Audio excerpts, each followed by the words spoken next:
If you've not followed us on all of our social media platforms, I think it is time for you to do so. At High Impact TV and at High Impact TV UK is where you have to go. Go to our YouTube channel at High Impact TV, subscribe, like, watch all the amazing videos that we have there for you. Now, there is something that I saw on Twitter that I would like to share. And so you're welcome to Asin on Twitter. Woo! But we're not going to be doing Asin on Twitter alone. We have the very beautiful, in fact, I know you're very familiar with her every time you watch either news around the globe or newspaper review on High Impact TV. Yes. She's a beautiful Godtime David. Hello. Hi, Volade. Hi, Adi. How are you? Thank you for joining us today. You look amazing. Thank you. So do you. And Adi? you look different from the news GT. Is that a good thing, actually? It is a good thing. Oh, okay. Okay. Yeah, I mean, let's see different sides of everybody.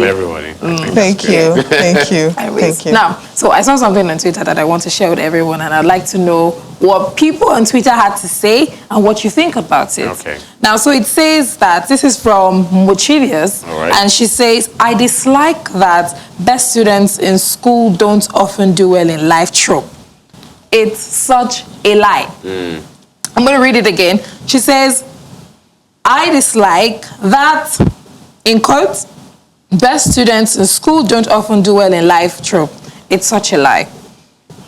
So you know this thing where they say that, it's the third class, the first class that works for the third class, blah, blah, blah. A PhD can be a driver for somebody that had a pass or a third class and all of that.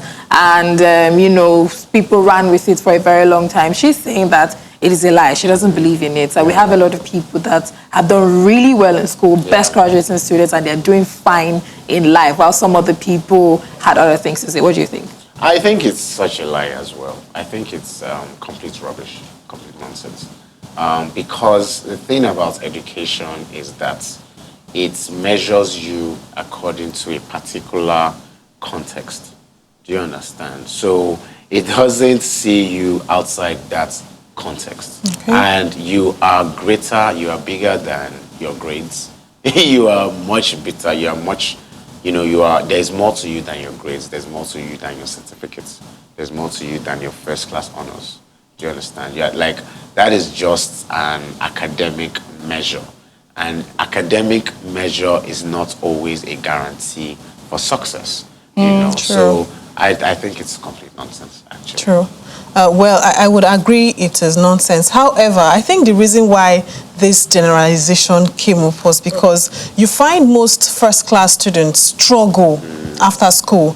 And that's because most of these top organizations would feel they can't pay them. Right. And most of them would rather not want to start small. Because, come on, I graduated with a first class. You don't expect me to do a job of 60, 100, 150K job. While people who probably graduated with second class or the others would go for those jobs and then grow into top management positions. So I think that's where the problem is. Yeah.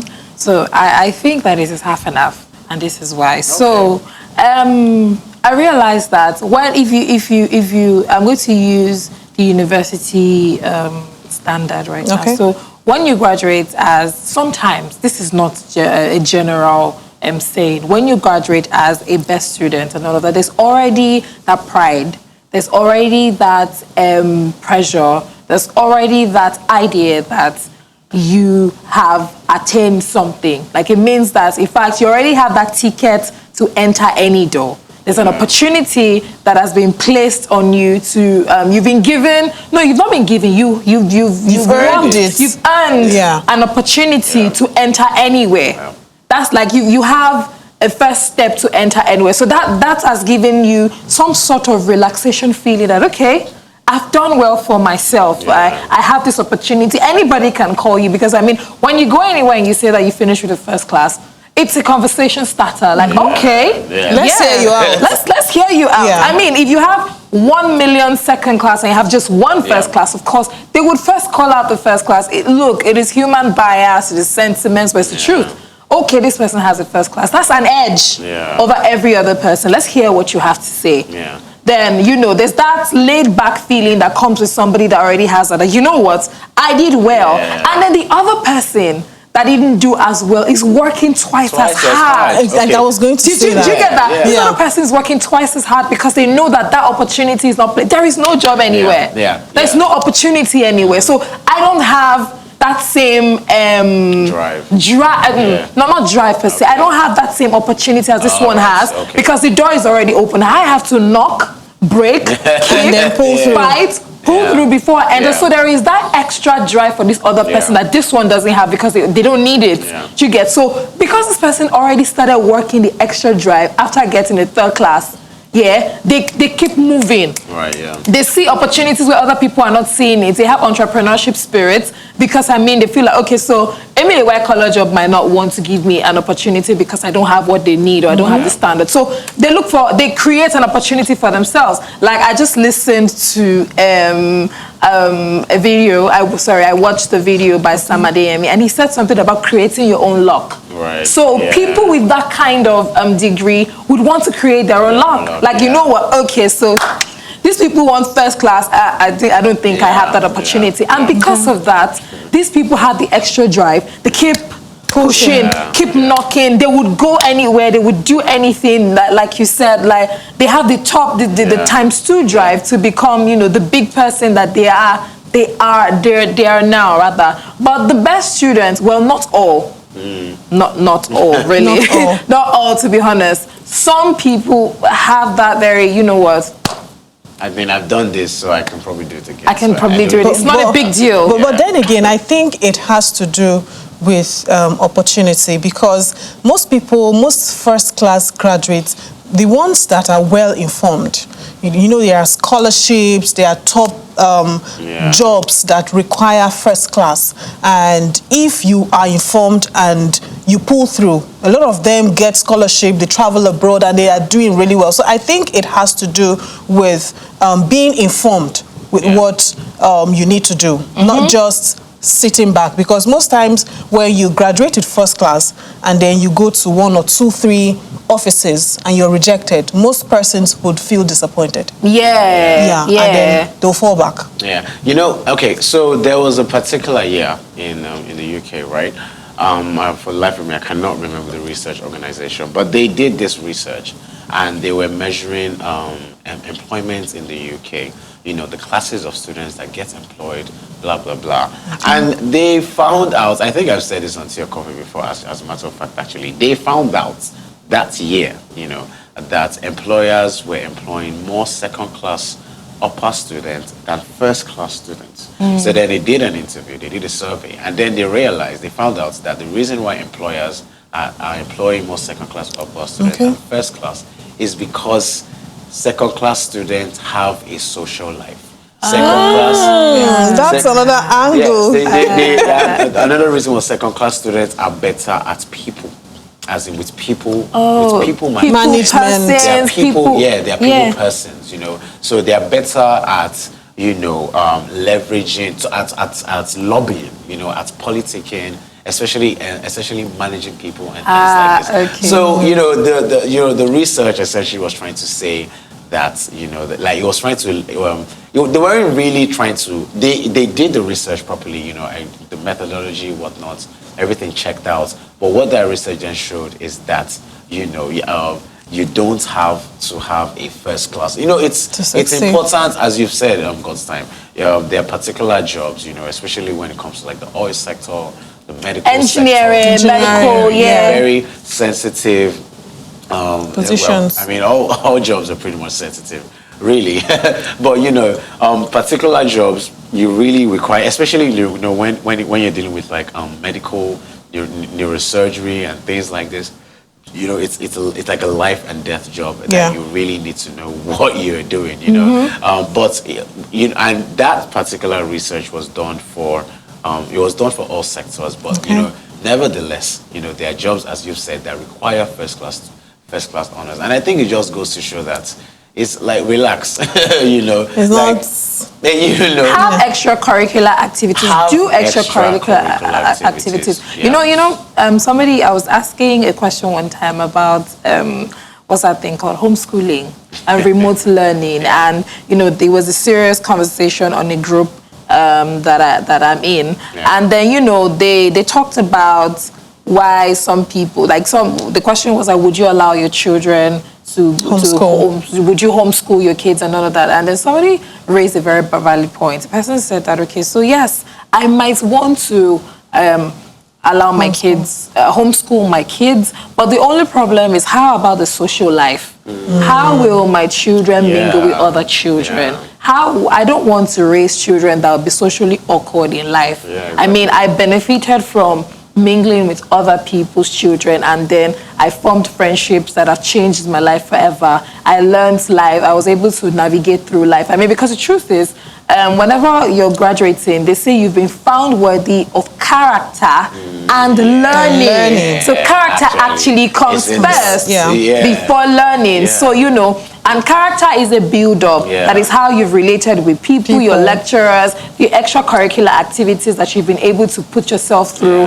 All the things that you've been able to do before, of course, your learning and capabilities and all of that. So, when this person said that, I was like, okay. I mean, you know how important it is for you to be able to navigate through life by knowing people, mingling with people. I mean, we keep saying that your network is your net worth is your network. That is the people that you know. It is as easy as you just knowing one person somewhere, like, hey, what's good? I think I need to do something. Like, why not? Also, okay, let's do this. And let's go, because no man is an island. You can't do this on your own. Exactly. Please go on. Okay, so now I also feel like the generalization makes it difficult for people to want to do better. You see that people no longer aspire to graduate with first class because they feel like, why do I have to do the hard work? If I'm done with this hard work, it might be difficult for me to pull through. So people get comfortable with graduating, say, second class, because they know they can still get into entrepreneurship and still succeed. So the drive is no more there as much as it used to be. Okay, yes, you actually do have a point, but I think that would be unfair. If you decide to do that with the amounts that you're spending on tuition. Tuition fee is not expensive. It is. I mean, ASU is on strike right now.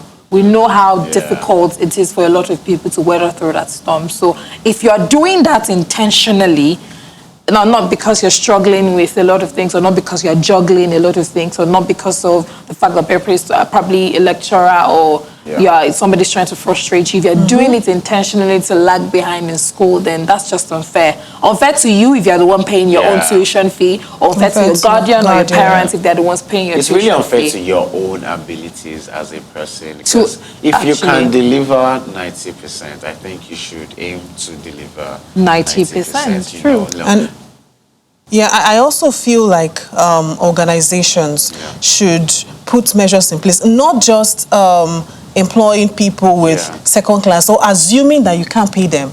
Because that's usually the word. I'm not sure we can pay you. Oh, no, I don't. They're intimidated by first class. I don't think that's also it. You think so? No, I don't think that's also. I think that sometimes when, apart from the fact that you would bring your degree, because unfortunately, it's not everybody that earns the degree that they're presenting. True. How about that?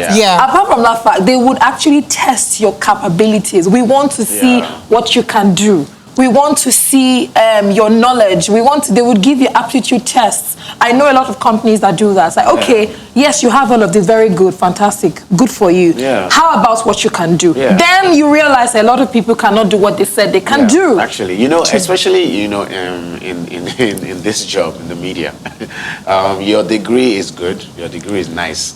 But what is much more nice is what you can do. And what you can do and what you have done. That is much more nice, And in me, that's why you can have somebody, for instance, who studied economics, be a brilliant editor.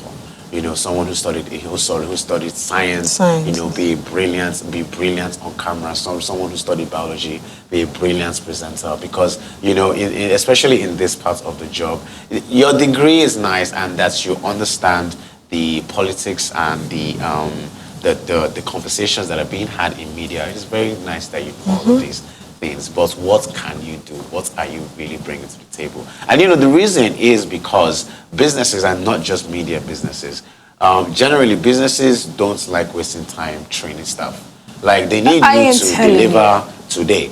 You understand? So you can do this. Let's go. The only training they want to give you is for you to get familiar with the working space, familiar with the organization, the softwares that particular company is using or whatever. Yeah. But to be training you to do your job, nobody has time for that. They find it stressful.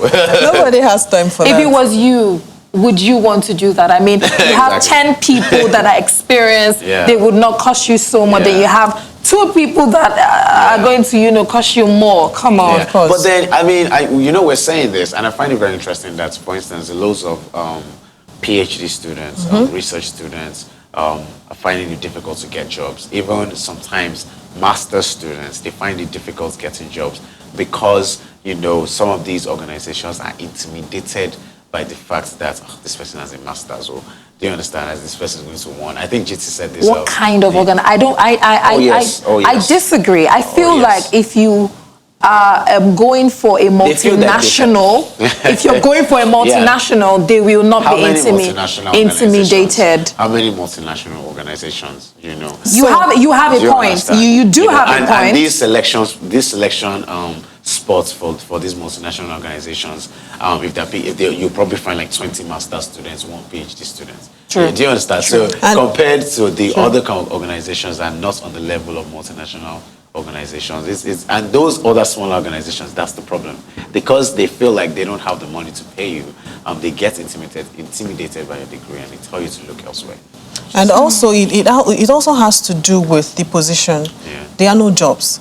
So you see a master degree holder going for a job that is not expected. Let me use that word. And so when the employer sees you, the person is, like you said, the person is intimidated. So it has to do with the position that you are applying for, really. Yeah. So. Okay, let's go into the tweets. Yes. Let's see what people on the streets of Twitter trust Nigerians to bring it when it has to do with. I always love Twitter survey. It is always nice. The street is not nice. It is not nice, but I mean, I always enjoy it because I like to see diverse opinions of people on this kind of conversation. Now, this first tweet says, replying to Mochivius, this is Fashorati Damilola at Fashdami, says, or that first class is nothing, or that being excellent isn't necessary, or that being smart and intelligent is not useful. Every success is an achievement, and we need to stop the agenda of celebrating the idea of it's okay to settle for backwardness. I like that. I really like that. I don't know. I just like how he put it together. That's a very nice one. Mediocrity. I've always been an advocate of, if you choose to be mediocre with your life, that is your decision as a person. Don't force other people into it. Yeah, because people. It's when you understand that, okay, maybe I should thrive for more. You understand? Until you get that understanding, if you're choosing to stay where you are, fine. But I would not promote or advocate for mediocrity because, as I said, if you can give 100%, do your best to deliver that 100% and don't settle for a mediocre standard of a life. Yes, really, I think that makes a lot of sense. But they say misery loves company. I realize that sometimes some of these quotes are based on how the person, whomever it is, writes it, is feeling at the moment. So, and because of that, some people that feel that same way, join that kettle of thoughts. But if you don't feel that way, I don't think you should be that way. That's it. If you want to be better, I think the tweet summarizes it. If you, regardless of the conversation around first class and then people with second class, just don't get discouraged. If you want to be there, just do it, kill it if you have to. And it's very unhealthy also to be just looking at other people's lane. God, my best friend finished with first class and I'm spilling over or whatever. It's easier said than done. It happens. Yes, it is easier said than done. But the doing part is to focus on your own lane. When you are looking at other people's lane, you even get distracted, and more disgruntled with where you are. Yes. And you get more. It's crippling, and it creates this anxiety that, oh my goodness, can I actually achieve this thing? And it's unfair to you. Yeah, you know. And your journey. Exactly. It's. I mean, was it you and I that was having that conversation when we were talking about J.K. Rowling and her life? I mean, when she was about 29 to 30, she didn't have a bestseller, and she was almost frustrated, but she kept at it. At 50, she's a billionaire. We have Harry Potter series that we all love. Yeah. And I mean, she had had them for years and nobody saw, nobody believed in it and all of that. Your journey is different. Exactly. As the three of us are here doing the same, well, a little bit different to yours because you're a news anchor. But as we're all here being presenters and all of that, our journeys are different. Where we're going is different. Exactly. No matter where we find ourselves in life, it is different. So just keep pushing. Focus on your focus. simple. I shouldn't compare myself to Ade because we're doing the same thing. Yeah. No, Exactly. because our backgrounds are different, environments are different. What you want for yourself is different from what I want for myself. Yeah. What you're looking at is different. So it's something that it's easier said than done. That's the truth. Because right now, social media has made a lot of things a bit difficult. Yeah. I mean, who doesn't want a fancy, glamorous life? Who doesn't want to be a billionaire? Who doesn't want to spend fast money and drive a fast car or live in a luxurious house? Everybody wants that. And Everybody it's wants seeming an easy more like life. it's people who graduated with second class that are living the life. Well, but the truth is, how about you do the needful and push? Yeah. How about you work twice as hard? How about you knock on every door? Regardless of your degree. Regardless of your degree. How about you break that door, you push through? I mean, it's a whole lot, really. Yeah. But anyways, let's just go into the tweets. Okay. Now, this one is from Romano of Ibadan. He says that it's true. The academic system is to groom you to serve employers, not necessarily to do well in life.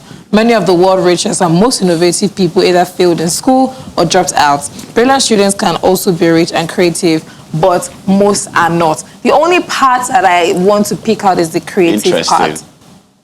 Is the creative part. I feel that sometimes some people are not very creative. That's what I think. Yeah.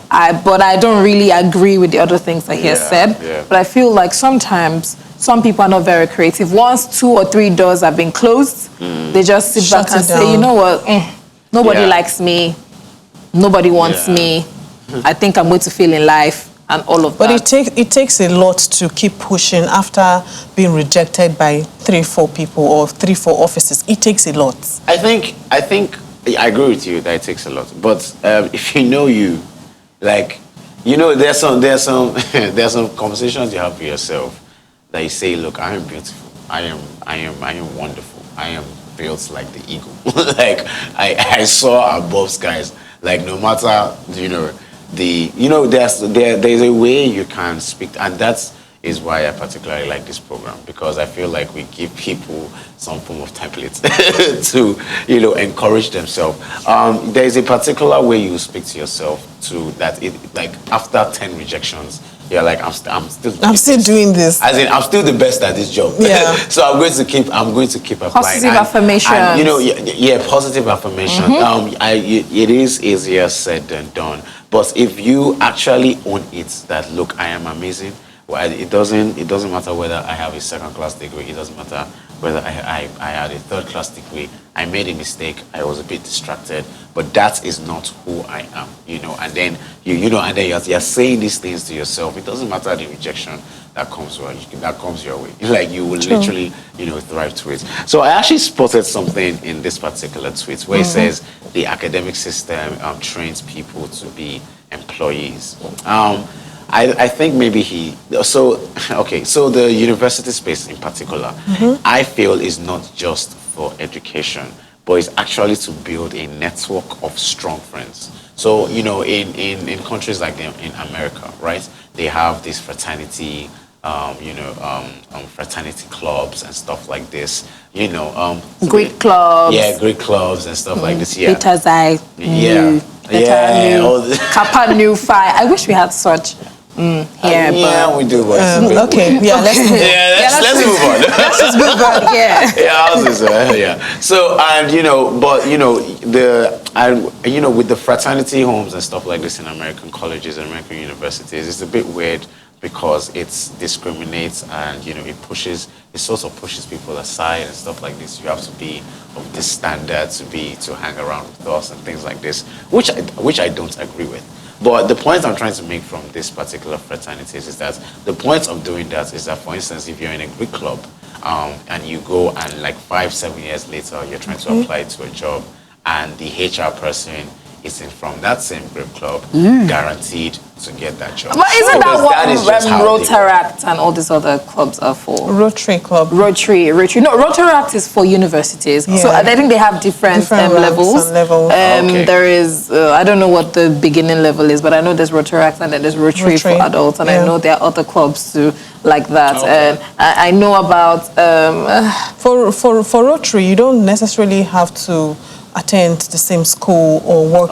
Yeah, you don't necessarily have to do that. You just have to be a member. Yes, just have to probably pay, register, and then be a member. It's a major... lot of big people in... I mean, I know this because there was a time on Tea or Coffee that we had a president of Rotary Club come on set and we're talking about how, people can actually, come into it and everything. He said you would have that there's a younger version, I can't remember the name now, for children in secondary schools, for students in secondary schools. Then in universities, Rotaract. I know this because I had a roommate, I was in Rotaract Club, and then of course they know each other from different parts of the world. Yeah, I think it's worldwide. Yeah.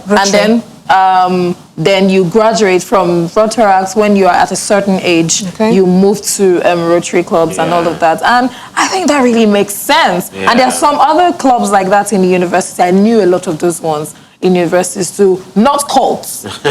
No, not cults. Not evil frats. Not evil frats. But aside the clubs, there are still friendships that you build from school. Networks, you keep those friendships. You graduate, you guys put heads together, you get information, you forward. So it doesn't necessarily have to be a club. In the UK, we don't really have frats, so I don't really know what that is. But so it's actually more like, the friendships that you make. And believe it or not, some of the friendships I've made in university are helping me till date, because they've gone on to do very amazing things, so have I. Thank goodness. But, and so but really, you find people in different walks of life, and if you need anything, they're able, and it's just a call away. And, the point really is that the academic space is not solely for education. The academic space, my aunt always used to tell me this, and that's because she's an American, and that's how they think. When she always used to say, don't just go to the university space to learn. Go there, make friends, go out with these people, fellowship with these people so that there is a relationship, so that when you need to fall back, because you don't know where, and you can't just be looking down on anybody. And things like, you don't know where people are going to end up. So you really need to treat people with kindness. Just to wrap up this conversation very quickly, let me just run through the other tweets that we have. Now this one says, this is from Kenny Olamilekon at Bani032, and it says, it's the truth. I was the best in my primary school, top 5 on my high school, but here I am struggling with a little biz. Those who run to me, they are doing pretty better. Well, I hope everything turns out fine for you. Just keep trying, just keep pushing, and it would get better. Now this one is from John Igwe at John_Sonto, and he says, win in the outside world where grades only gets you into the interview. Might get you the job, but definitely won't advance your career. What makes students with low grades strive more is the hunger to disprove that they are incapable of excellence. Besides psychological push is John Igwe. John Igwe. With the wisdom. You said something. I said this. It is the push, and I know what I am saying. It is the push because, unfortunately, the moment you don't have a first class, there's that. There's that. What is wrong with you? Who is this one? Like, what can you do? So every time a third class or someone that has a past just wants to prove a point. Exactly. It just wants to prove a point. I am bigger than what I have, and you know what? You must listen. And they will make you listen. Because you realize that, okay, fine, I get the point. Like, you must listen. And because of that, you see, it is like, let me use this analogy. So there's you that has ice cream. There's me that doesn't have ice cream. You have ice cream. I don't have ice cream. She has half cup of ice cream, but you both have ice cream. I don't have it. You see, how you feel when it is hot, you don't feel the heat. I am feeling it because I don't have ice cream. So because you have ice cream, she has ice cream. I am going to work twice or 3 times harder to get the ice cream that you have. And when you get yours, it's like... by the time I get ice cream, I'm going to get a bowl of ice cream because I have gone twice or faster. That's what happens most of the time. But you have ice cream, so you're like, what's the big deal? So I already have ice cream, so what are you talking about? But by the time I get my ice cream, because I've gone the extra mile, I'm running miles, I'm going to get a bowl. So, this reminds me of a conversation I was having with my dad. We lost somebody basically, and we're just talking about like tragedy and things like this, death and stuff like this. And I was a bit worried. I was like, this man. We lost a friend who happened to be a man, right? And so I was just saying to my dad that, I wonder how. I hope the woman, is able to get through this, because they've had, this is like the second loss in their family and things like this. I'm sorry to bring this. But there's a point I'm getting to. And then I said to him that, there's actually a story that we took on Tea or Coffee about a lady. I think she gained a professorship at 50 after she lost her husband. And then she was able to fend for the family and things like this. And my dad literally said to me that actually tragedy is the like fastest trigger to success. And he explained it to me. Like when somebody has gone through a tragic moment, there is no middle ground. It's either you drown or you rise. There is no middle ground. Do you understand? So it really depends on the move you make, as soon as that tragedy hits. So when you've been through such a tragic, failing in school can be such a tragic thing to happen to a person, because especially when you've put in a lot of work that you thought you put in, and then you get like a third class and you're just like, oh my goodness, I thought I did my best. And then your parents, they don't understand. They're like, I paid social fees. What about the other kids? Do they have two heads? All of this. And it's what it does is that it creates self-doubts in you. Demoralizes you. It demoralizes you. You begin to question yourself that, am I actually, so first of all, am I supposed to be studying this course? Second of all, am I sure I can do this? Am I sure I can do this? Am I actually sensible? Yeah, and as I said, there is no middle ground.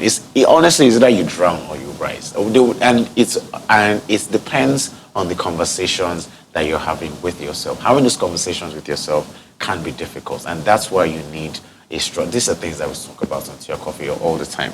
That's why you need a strong support network to actually, to make you remember that you are wonderful, you're smart, you have what it takes to actually succeed. And when you have that kind of drive, after a tragic moment, honestly, I agreed with him. When he said that tragedy is in most cases is a trigger, fastest trigger to success, and it really is. Yeah, I mean, just to wrap up this conversation, I feel that if you are in the university, secondary school, wherever it is that you are, do your best. Do your absolute best and leave the rest. But while you are doing your best, do not leave out the important things. Do not leave out knowing people. Do not leave out having networks. A lot of people have, they've gone, they've risen through a lot of things because they met people that later on will change their lives. They were in societies and clubs that were beneficial to them. I mean, it could be religious societies. You would be surprised that this person that you met in church or in at the mosque will actually be helpful for you in 10 years to come. So how about you pay attention to those relationships that you're forming right now? If you have a first class, that is fantastic. Do well with what you have. If you have a third class or a pass, that is also great. Do well with what you have. Do not let anybody put you or push you down or just say things to you to make you feel like you're not good enough. I don't think that would be fair to you, and I don't think it'd be fair to your journey, Jizzy. Yeah, so I also think that in making relationships, you should be strategic. Okay. Yeah, be strategic in meeting people. For instance, we talked about clubs.